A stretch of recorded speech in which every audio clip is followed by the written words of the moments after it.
Mint juice இருக்குல்ல, அதுதான் எனக்கு வந்து பெரிய சர்ப்ரைசிங்கா இருந்தது. ஃபர்ஸ்ட் குடிக்கும் போது ஐயோ எப்படி இருக்க போதும்னு நினைச்சிட்டேன், நேத்து இல்ல டே பிஃபோர்.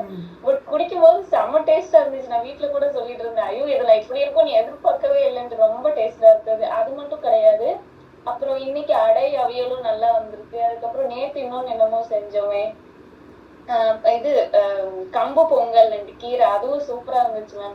ரெசிபிஸ் எல்லாமே நல்லா டேஸ்டா என்ஜாய் பண்ணி சாப்பிட்ட மாதிரி இருக்கு. குக்கிங் எப்படி இருக்கு? ஈஸியா இருக்கா? எப்படி இருக்கு ப்ராசஸ்? நான் சொல்லி தரது. எனக்கு நான் வந்து குக்கிங்க்கு இப்போதான் நான் பழகிட்டு இருக்கேன், புதுசா இருக்கு. ஸோ எனக்கு கீரை செய்யும்போது மட்டும் கொஞ்சம் டஃபா இருந்தது. மற்றது எல்லாமே ஈஸியா தான் மேம் இருக்கு. மோஸ்ட்லி நமக்கு மார்னிங்கும் நைட்டும் வந்து குக்கிங் வித்தவுட் ஃபயர் மாதிரி இருக்கிறனால ரொம்ப நேரம் நிக்க தேவையில்ல, உட்கார்ந்து எல்லாம் பண்ணிடுற மாதிரி இருக்கு. அதனால கொஞ்சம் ஈஸியா இருக்கு மேம். எல்லாமே கொஞ்சம் எக்ஸ்ட்ரா பண்ணுவேன். என்னோட கிட்ஸ் வந்து அவங்களுக்கு ரொம்ப ஃபேவரட் அந்த potato cutlet, sweet potato cutlet.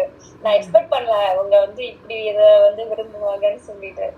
அவங்களுக்கு அது ரொம்ப பிடிச்சது. அப்புறம் மார்னிங் ட்ரிங்க், அது அந்த கேரட் பீட்ரூட் அது எல்லாமே வந்து அவங்களும் ரொம்ப ஏர்லி மார்னிங் ஸ்கூலுக்கு அவங்க கிளம்புறதுனால அதுவும் ரொம்ப ஈஸியா இருக்கு அவங்களுக்கும். எனக்கும் ஓகே, நம்ம கொஞ்சம் ஹெல்த்தியா கொடுத்து அனுப்புறோம், not usual like dosa and இது வந்து பிளஸ் இதையும் அவங்க இன்க்ளூட் பண்ணிக்கிறாங்க. அது ரொம்ப டிஃப்ரெண்டா இப்போ போயிட்டு இருக்கு. அது பாத்தீங்கன்னா அந்த அவ்வளோ அதே டேஸ்ட் வந்து நான் நேத்து ஃபீல் பண்ணேன். சாமை வந்து பொங்கல் செஞ்சா எப்படி இருக்குமோ அதை விடவே சூப்பரா இருந்தது. இது என்னப்பா இதுல போய் கம்புல போய் பொங்கலா அப்படின்னு ஃபர்ஸ்ட் ஃபீல் பண்ணேன். ஆனா செமையா இருந்துச்சு. எங்க பொண்ணும் வந்து சாப்பிட்றாங்க, வந்து அவளுக்கும் நல்ல ஹெல்த்தி ஃபுட்டு தர்றேன் அப்படின்னு சொல்லிட்டு ரொம்ப மனசுக்கு சந்தோஷமா இருக்கு. ட்ரிங்க்ஸ் எல்லாமே காலையில இப்ப வந்து அவளுக்கு ஸ்டடி லீவு, அதனால எல்லாத்தையும் கண்டிப்பா நான் கொடுத்துட்றேன் அவளுக்கு. அவளுக்கு குடிச்சுக்கிறா. ரெட் ரைஸ்ல வந்து செய்ய சொன்னீங்க. ரெட் ரைஸ் வந்து வீட்டுல இல்ல. அப்ப நான் கருப்பு கவுனிய வந்து ஊற வச்சு புரணை பண்ணி அதுல வந்து சாதம் வந்து செஞ்சிருந்தேன்.